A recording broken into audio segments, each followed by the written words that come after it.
right here would be a good time to do that. And then I guess we're going to get on with the first panel today. You know, I don't know about you guys, but with collecting for me, you know, it's all about the toys, and I started with the toys, but there's a whole interesting subset related to the toys, and that's all the displays that the stores would put up in order to try and draw the kids' and parents' attention to come over and look at the toys and buy the toys. And that's what our first panel is going to be about today, store displays. And if you guys could just give a big round of applause for Will Grief and Todd Taylor.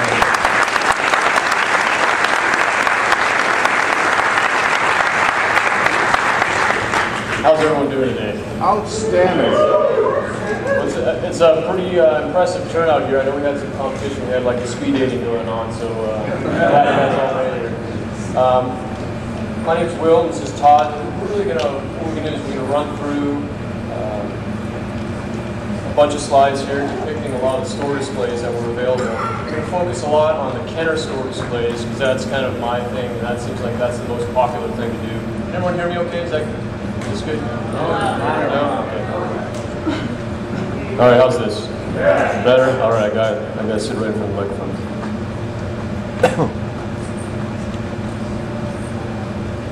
So we're going to go over some types of displays. I created this rarity, desirability, and value scale that basically I'm applying to the displays, and it's all subjective, of course, but it's something that can be applied to anything, but I've created it for this display panel today.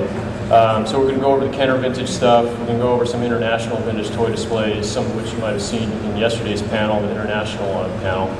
And then we're going to go over some non-toy displays and briefly touch on modern displays.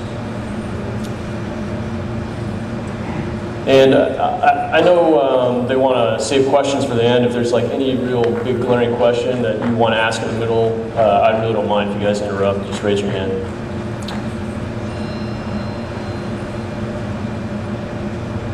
All right, so display nomenclature. So I'm not sure how many are well briefed in what exactly a display is, but they're basically a bunch of different types of displays.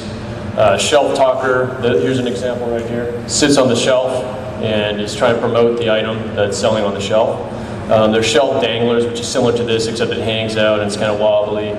There's bins with headers. The headers, we have some examples of the headers here. There's some Canadian headers up front here. We'll show all those. There's a long header that didn't necessarily go with the bin. It kind of sat on top. Same thing with the gondola header as well. And then there were bell hangers that either hung from the ceiling or were put on top of the merchandising display.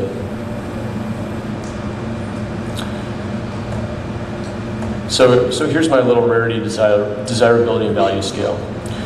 So what I did with the rarity was kind of try to guesstimate how many are out there. And again, this is all subjective, so it's kind of what I've seen, what Todd's seen, what whoever have seen out there. What does that mean? I don't know what that means, but you know, there's some. I'd say like there tend to be very few people who collect displays as a category. They want a large run of displays. Most people, you know, you want something to spruce up how you have things on display in your own collection.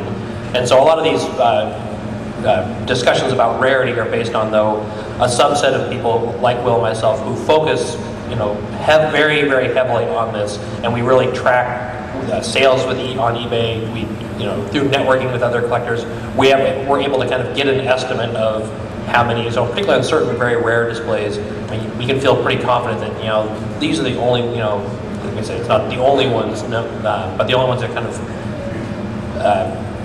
been more prominently displayed through collectors that are in kind of the network of display collectors. So going along with rarity, there's also condition. So a regular old 12 header is not necessarily that rare, but if you want to find a 12 header with a bin in the shipping case, that's exceedingly rare. So condition kind of plays into the rarity of it. Desirability is also another, you know, factor in anything that we're collecting, but especially in displays, because some people want them and some people don't want them. Some people just want one particular display to go along with whatever their focus is. So desirability plays into everything. Rarity and desirability, of course, factor into what the actual value is. So kind of how I broke down the rarity is common, more than 50 known. Again, known in quotation marks, that's known to, you know, me or Todd. findable 25 to 50, tough 10 to 25, rare less than 10 known, and unique only 1 known. So for each of the displays that we're going to picture, I'm going to basically have this category for each of the displays. For desirability, it broke down like this. There's the unwanted, unloved child. That, you know, it's pretty nice, but nobody wants it. Average Joe, these are the typical things you might see selling. Desirable, sell pretty well at high retail, and the highly desirable ones will quickly sell at above retail and often go behind closed door deals. And for value, I broke down like this. Cheap, less than $100. $100, that's a lot of money actually, but for displays, that's not a lot of money. Let's see, the ranges on these, the ranges are pretty wide on these because really, the same display might sell 1 week for $25 and it might sell the next week for $75 because the population of displays is so small. They're really susceptible to what the particular demand is at the time, who happens to be looking for them, and who sees them. And so they really can be pretty wide ranges. I mean, there are displays that may sell for $100, up to $500 within a 6-month time period, just depending on who happens to be looking. So these are based on kind of average ranges. So basically, if neither Todd nor I have that display, it's going to be like $6 signs. Right, so we're going to run through the Kenner vintage displays going by movie. And the first one, I don't even have a picture of it because it's so rare. And neither Todd nor I have it, so if one comes up for market, we'll get it. So the early bird envelope pull display, and I wish I had one. You got a picture for me? I have a picture with me. I have one. You do? I have it in the department store in Pittsburgh when I have business. Let me go in the stock room. In between the shelves, lots of this square. They open it, they never put it together, the instructions are still there. On the outside. Awesome. Is it in your car? Can you bring it in? I'll take that. Is this the poll display though, or okay? So not the one that you put you put the early bird kits in the display. Okay, that's actually a different display than what Will's talking about here. Well, let's go to the next slide. All right. So is this what you have? No. You have the red one. The red one. Okay. All right. Just double checking because I've had people come by and see me. they have. Come by and see me after this. Yeah. Yeah. Okay. We'll talk later. Let me get you. Okay, excellent. Good deal. All right, I'm glad you came.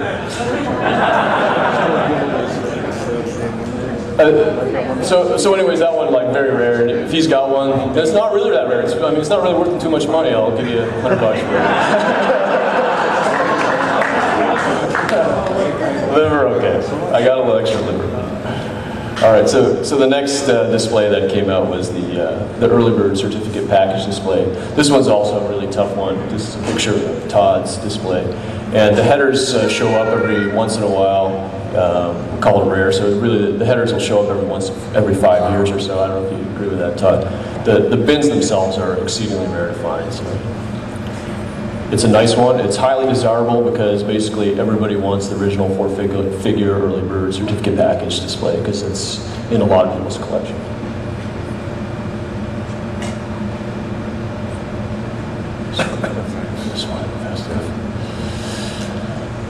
Here's another nice 12-back type display. It's tough to find, but you can find these out there, and this is another one that sells pretty well. I think one has actually been up on eBay fairly recently. The condition was playing the factor in the price on this. Long header. This is another highly desirable and tough one to find. All right, so this is one that a lot of you probably have seen before, especially the header. The header's reasonably easy to find, but people like to buy it. Typically, you'll sell between $400 to $500. I think Andy Loney has one for sale, much cheaper. So visit his booth later on today. Buy it because it's you bought it already. Oh, you have one too. Okay. So like I mentioned with the with that header. So finding the header fairly easy, finding the header with the bin not so easy, finding the bin and the tray together. The tray is actually probably the hardest piece to find in there, and finding the shipper is very difficult. All right, so this is an example of a wobbler or shelf dangler, and these kind of hung out from the shelves and bounced around a bit. And this particular one is probably the only Kenner one that they make. But you see these? You've seen these on any other Kenner toys? This is probably the only wobbler I've seen. I've seen a prototype for a Ewoks display.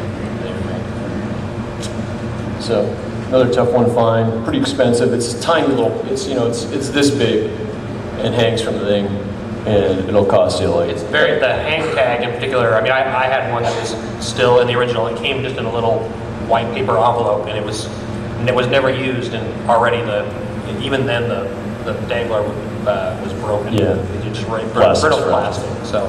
But puny piece of plastic, they'll sell for like $1,250 to $1,500.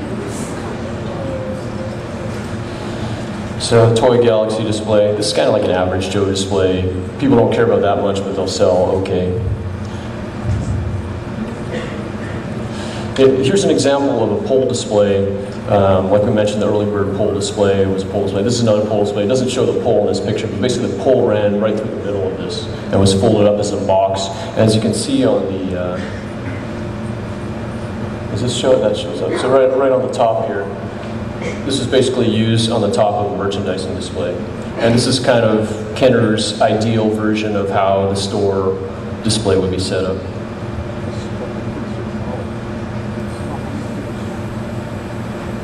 This is another really tough display, and how exactly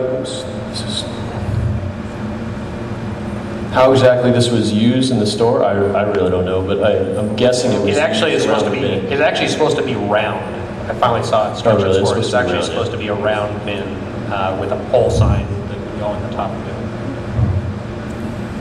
But as you can see on that side picture there, this probably came in a big old box with a C-3PO and R2-D2 and some Kenner buttons. Some of you might have seen these Kenner buttons before, but basically, I don't know if anybody's ever had one of these intact merchandising kits, and I don't know if they've ever found one that I know, but that would be another nice one to see. Do you have one of those? Okay, all right. All right, here's another popular one. And up until about probably 2000, this was exceedingly tough to find, and then I think after the Kenner Morg release, some more came out there. But very popular. It's got Boba Fett right in the middle. It's a bell hanger, so it's relatively small compared to some of the bigger headers. So people really like this one. Big. And you can see how it would have been pictured in the stores with Kenner's ideal of that. And to go along with it, here's an instruction sheet on kind of how, this is what came with the merchandising kit and kind of showed how to set it up. And this one in particular, it shows the hanger and it shows it hanging from the ceiling. In addition, these also came with the wire rack displays. So some of them have a little hole in the top, some of them don't. And really nobody probably cares about the little hole in the top except for me and Todd, so I'll stop talking about that. So long header. So you saw the 12 long header. This is the free Boba Fett action figure 20 long header. And this is another really tough one to find. I think one showed up on eBay maybe 4 or 5 years ago, went for a lot of money.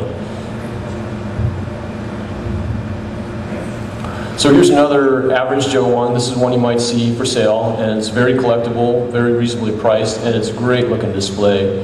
And it would go along with, I mean, there are a lot of card figure collectors out there, so this goes along, very well with a nice little card figure display that you can put on your shelf. And you can get these for, I don't know, a few $100. But there's 3 versions of these.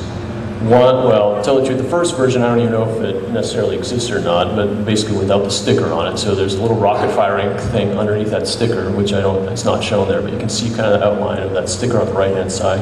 And it showed the rocket firing feature. And then they put a sticker over it, and then they changed